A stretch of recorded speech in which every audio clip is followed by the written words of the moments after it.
का पालन करता है वही उत्तम भक्त है, वही उत्तम साधक है। एकांत में बैठकर निरंतर मन को परमात्मा में लगाना, सब कर्मों से निवृत्त हो जाना, ये तो सन्यासी का लक्षण है। लेकिन गृहस्थ का भगवान नाम स्मरण करते हुए अपने धर्म का, अपने कर्तव्य का, अपनी पदवी का पूर्ण रूप से ईमानदारी से पालन करना, ये भक्त का लक्षण है। समझ पा रहे हैं आप?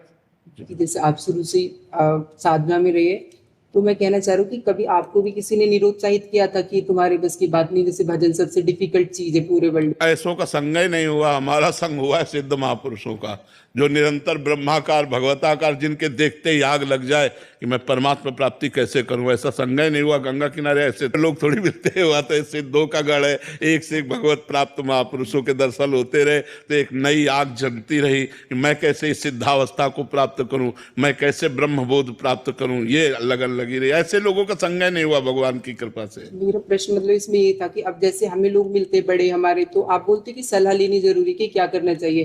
पढ़ाई के विषय में पूछ रहे हैं महाराज जी, कि मतलब कोई निरुत्साहित करे तेरे बस का नहीं है ये बनना।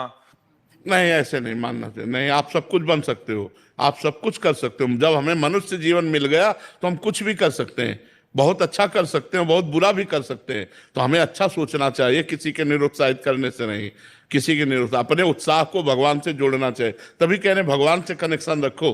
भगवान से अगर हमारा संबंध है तो लोगों के निरुत्साहित करने से नहीं होता। मतलब जब आप हमारी अवस्था में थे 20-21 में, तो आपकी मानसिक स्थिति क्या थी अपने लक्ष्य को लेकर? भगवान की प्राप्ति, केवल भगवान की प्राप्ति, केवल भगवान। हम तो 13 वर्ष की अवस्था से घर से निकले। हमारे जब गुरु आश्रम में रेख हल्की हल्की आ रही थी मुझ के, तो देखो पक गए। एक ही लक्ष्य था भगवान की प्राप्ति, बस। हम घर से निकले थे तो एक ही लक्ष्य था भगवान की प्राप्ति, मुझे भगवान मिल जाए, बस, और कुछ नहीं। और हमें पता ही नहीं था संसार के भोगों का, उस समय तो पता ही नहीं था, क्योंकि गांव में पैदा हुए। गांव में 15, 16, 17 तक तो, अब तो मतलब 12 वर्ष का बच्चा आपको पढ़ा देगा, क्योंकि मोबाइल रखता है। उस समय मोबाइल की सृष्टि नहीं थी। और 13 वर्ष की अवस्था में बचपन से हमारा अभ्यास था गीता, रामायण, चालीसा, ये सब पढ़ना। तो हमारे दिमाग में एक बात बैठ गई थी कि जीवन का परम लाभ है भगवान की प्राप्ति। नहीं, कभी कभी जैसे ऐसी स्थितियां आई हैं तो भगवान ने तुरंत चमत्कार दिखाया है, भगवान ने तुरंत हमारे मन को घसीटा है।